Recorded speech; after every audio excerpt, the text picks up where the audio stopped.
Live from the Jersey Shore to the world. Get up, get out, do something. Wake up with Jeremy Grunin. Take the show wherever you go. Download the free Radio Pup app for your smartphone or tablet. Join the conversation. 732-505-1160. News Talk Radio WOBM AM 1160 and 1310. Listen online at WOBMAM.com. Good morning and welcome back to Wake Up with Jeremy Grunin. I am Phil Brilliant. Pinch hitting for Jeremy this morning, but he will be back tomorrow morning after a well-deserved day off. Remember, you can join the conversation at 732-505-1160. And I say that because when Lisa McComsey's on, you should always call in and join the conversation and find out how you can improve your diet. So I have with me this morning my friend, back for a second time with me. That must mean that I'm either on too much or maybe Lisa's on. No, that's a writer and has her most recent book out, Seagan Eating, which came out on July 5th. Good morning, Lisa. Good morning, Phil. Great to be here. How you doing this morning? Very well. Thanks. This is a normal time you wake up every morning, right? Yes, I'm looking for the coffee pot. Yeah, that's in the green room. Did they show you the green room?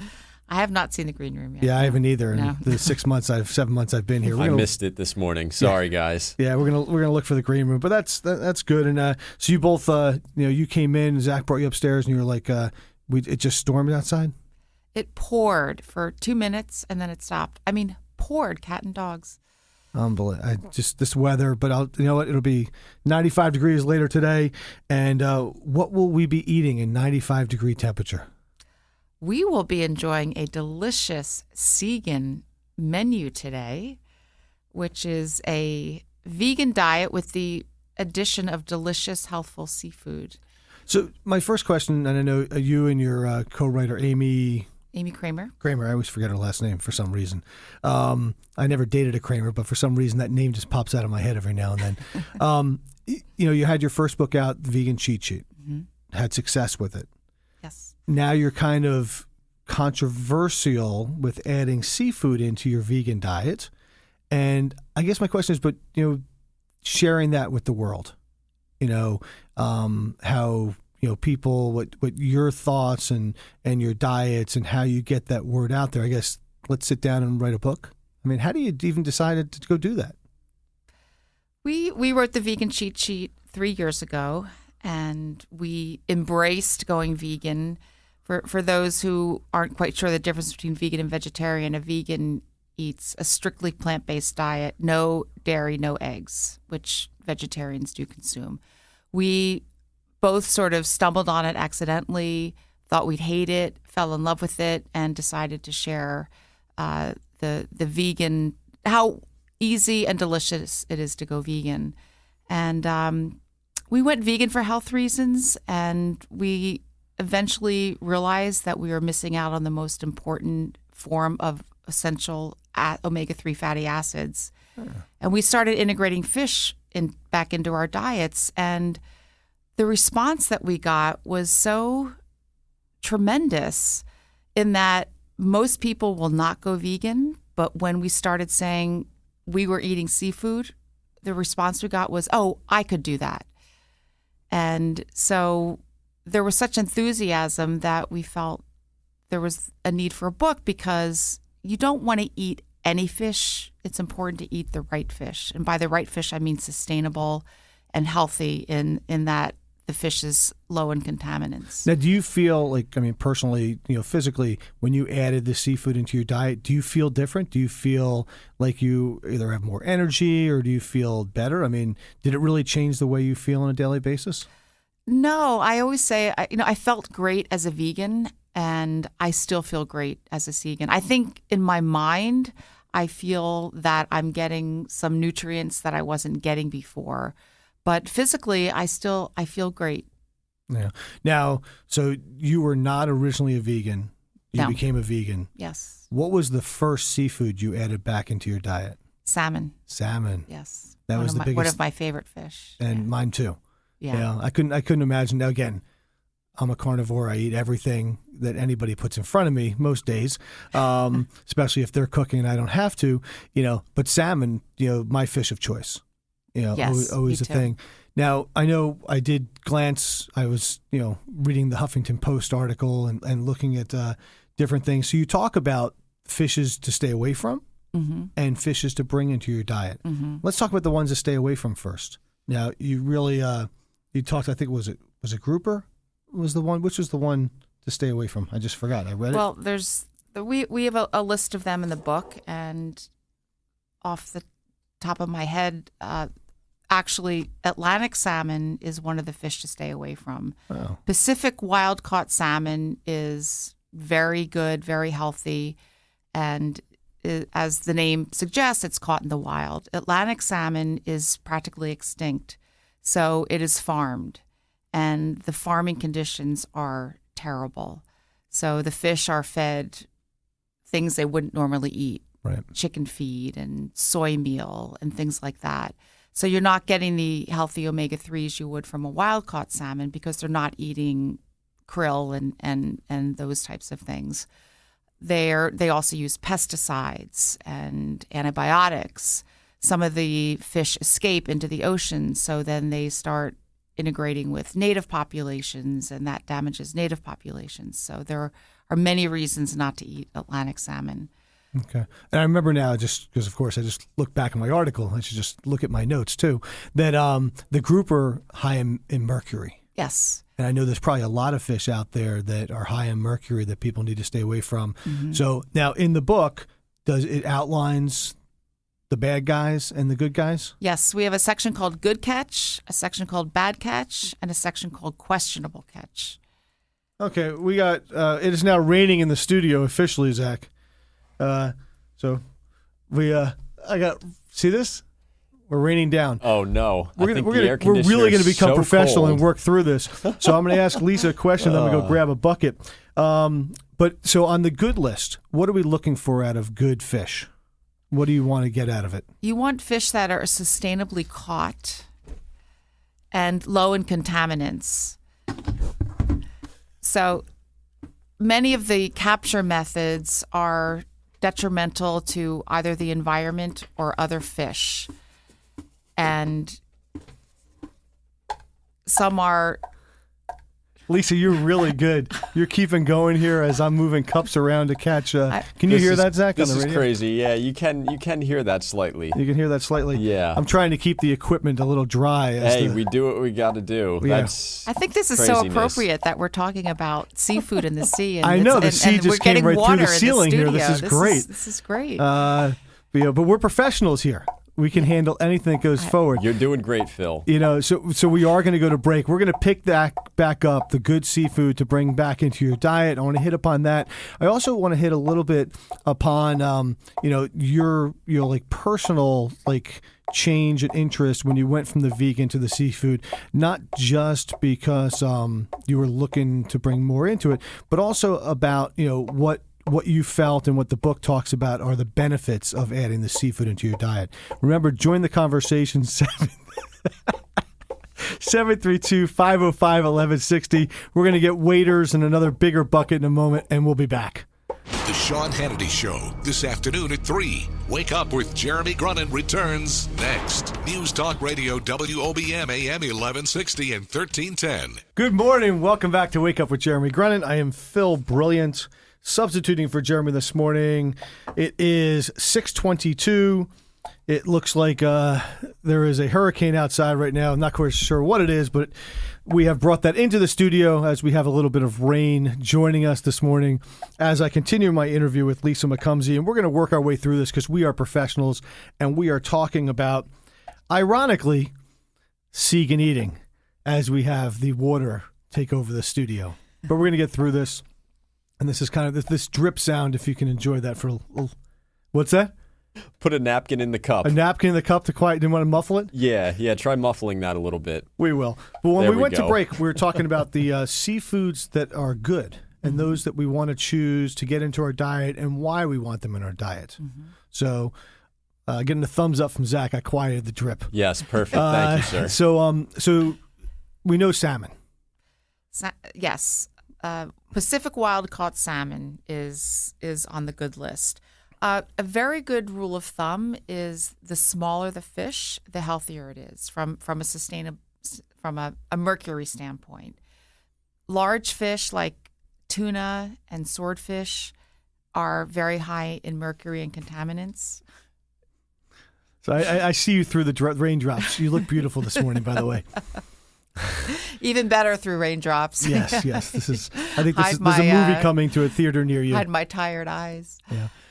Small fish are really good. Anchovies, sardines, herring. I know they're not on people's top 10 list of fish to eat. I will tell you, herring.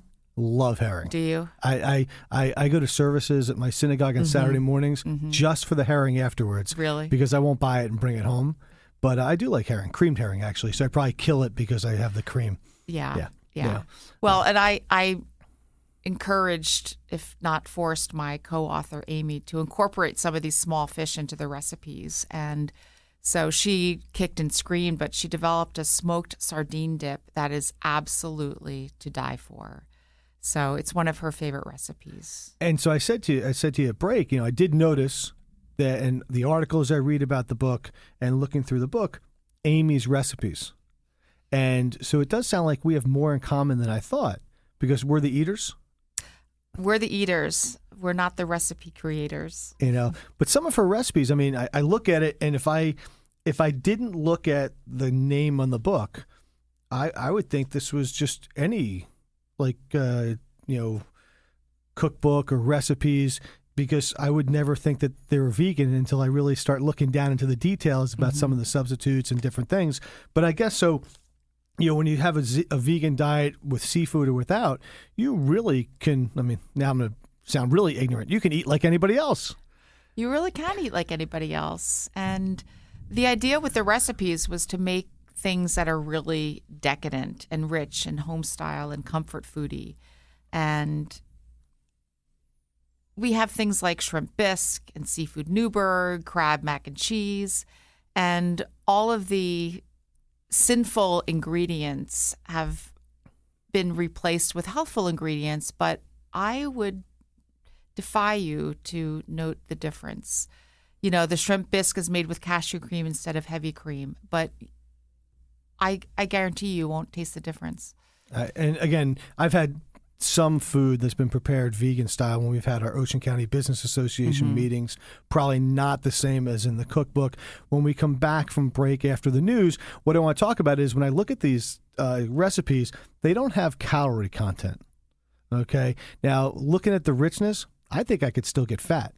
So I want to talk about that on how you're choosing your healthy diet as a vegan versus you could be non-healthy as far as it goes. Remember to join the conversation, 732-505-1160. If you're getting up, getting out this morning, be careful. It is pouring outside, pouring in the studio, but it will be 95 degrees today because that's what it says in the paper in front of me. We'll be back in a moment.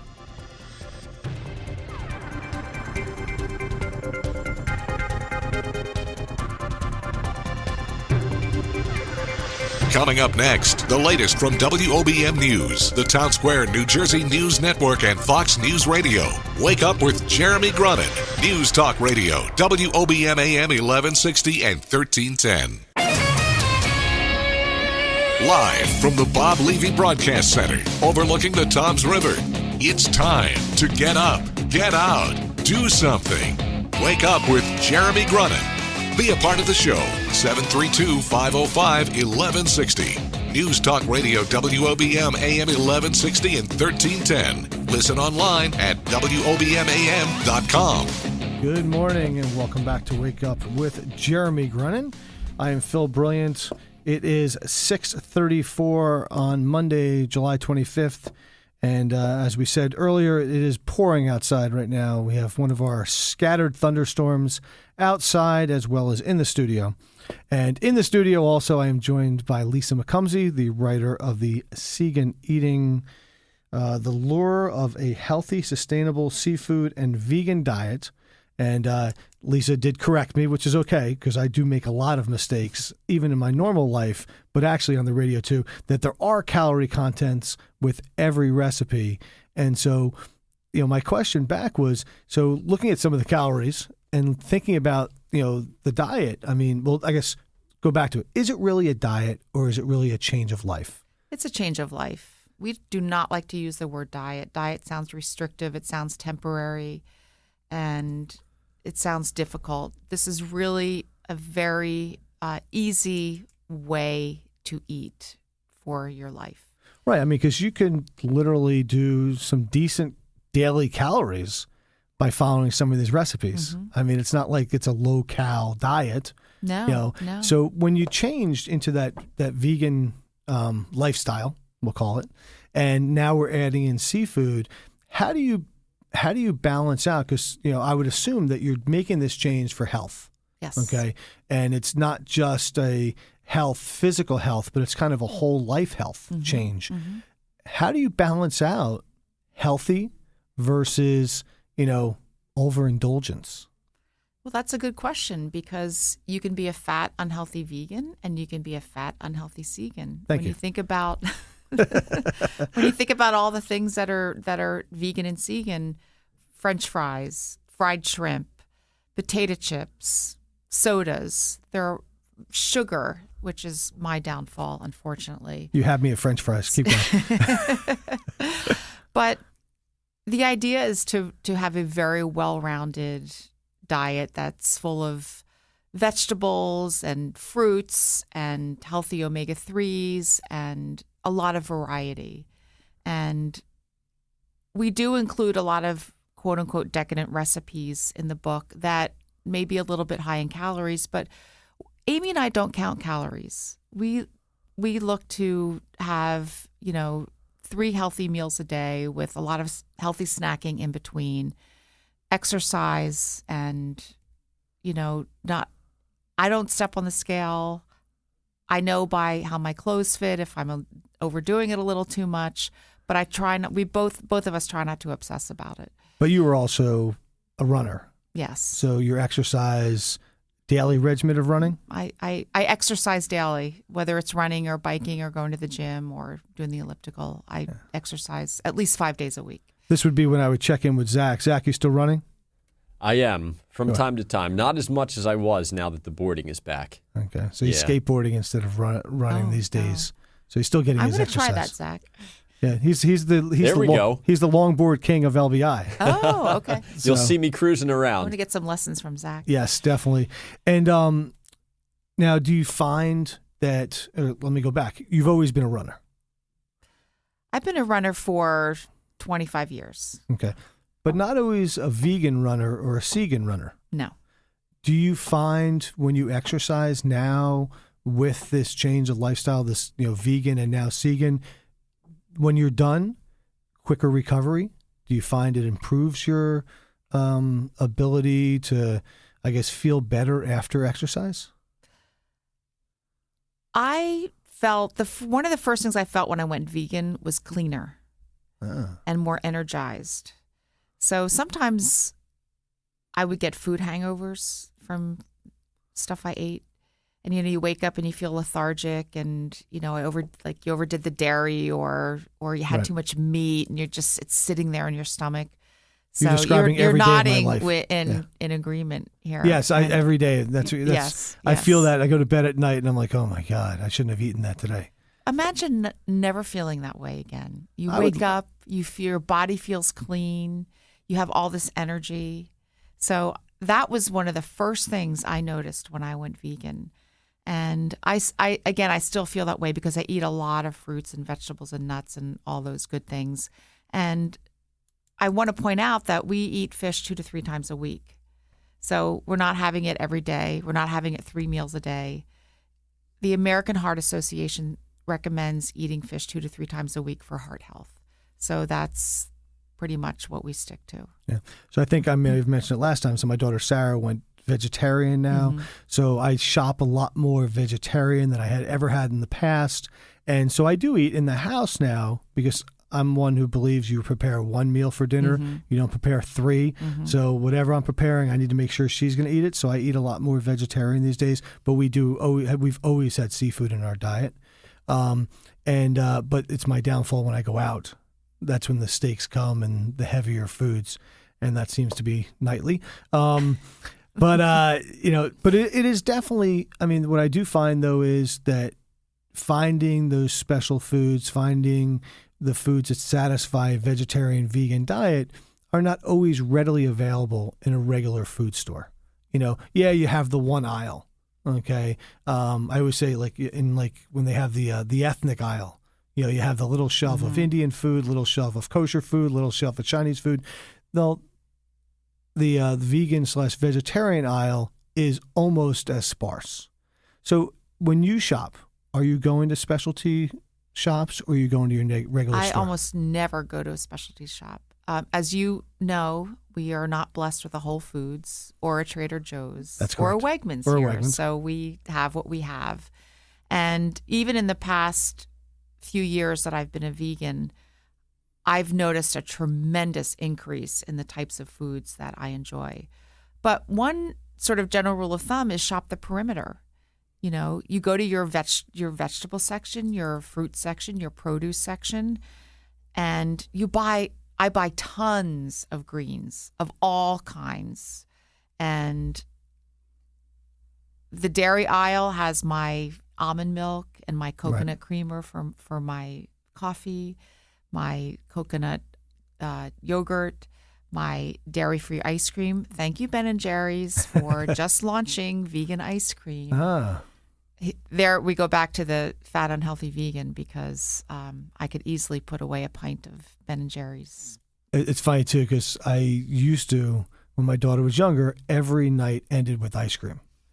And then as she hit the high school years, we kind of got away from that because she kind of got away from me. And but actually last night was a night where we actually were both felt like ice cream. And the only thing I have is frozen yogurt. So we had frozen yogurt last night.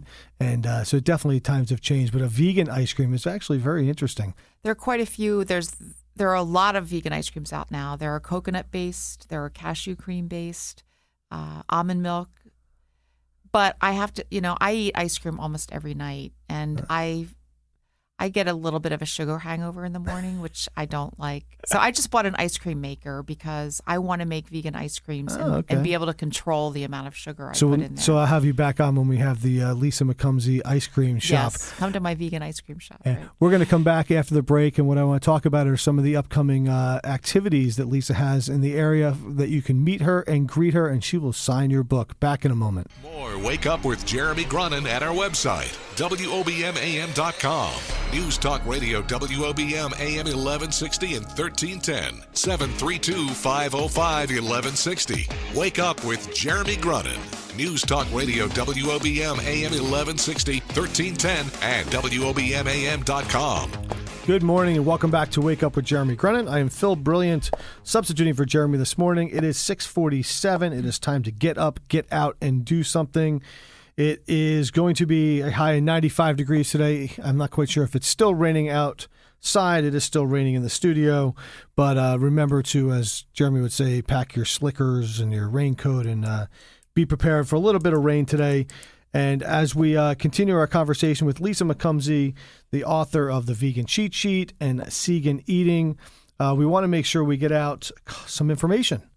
So first of all, this coming Friday, July 29th from 6 to 9 at the Virginia Pearl Art Gallery, which is at 96 East Water Street in downtown Toms River. There will be a book signing, an art opening, and a food tasting. So can I assume the food tasting is vegan or Seagan? It will be a Seagan food tasting. Oh, I'm there. Well, I might be out of town Friday, but I may have to come up for this. I think you should. I was there last time, and it's very good. And Lisa will be there signing her book.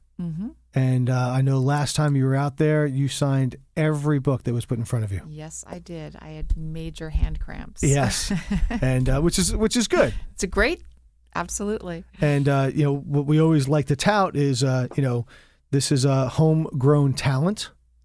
What high school? Toms River South. Toms River South. I was going to say East. Oh, no. No, sorry. Indians. Sorry. Indians, yes. Toms River South graduate who made her way back to Toms River and to bring the Seagan diet here to Toms River. And we need to make sure, though, that we do get a shout out. As I saw this weekend on Facebook, there was a small celebration in your family. My parents celebrated their 60th wedding anniversary. That is amazing. It is amazing. That is an incredible testament to them as well as their children. Because I think there's a lot, sometimes I think if parents have to spend most of their time fighting because of their kids, then they may not see eye to eye. But I think that is fantastic. The pictures looked great on Facebook, the ones that I did see. And so we do want to wish the McComseys a very happy anniversary for 60 more years together. And again, I was kidding before, 60 years. I have a hard time with 60 days. So we'll see how well. Maybe I can do 60 years if I can get there someday. But we also want to make sure we cover, what's your website? SeaganEating.com. And how can people purchase your book? It is at your favorite bookseller, among them Amazon, Barnes & Noble, Books A Million. Again, they'll be for sale at the Virginia Pearl Art Gallery on Friday, July 29th from 6 to 9. Again, that is downtown Toms River at 96 East Water Street. And you can see the art opening because the art in the book, as well as one of the artists displayed, is Dr. Ed McComsey, who is Lisa's dad, who is a local artist and does some phenomenal work. And so you'll actually see two superstars. That's right. My dad has seen the mouths of many people here in Toms River. He's a retired dentist. It's whenever I say McComsey, everyone always goes, Doc McComsey? I went to him when I was a kid. Lisa, thank you very much for joining us this morning. Thank you, I do Phil. wish you the best of luck on your new book. Again, give us the website one more time. SeaganEating.com. And you can purchase the book at Amazon or any of your local bookstores, and we'll be back in a moment.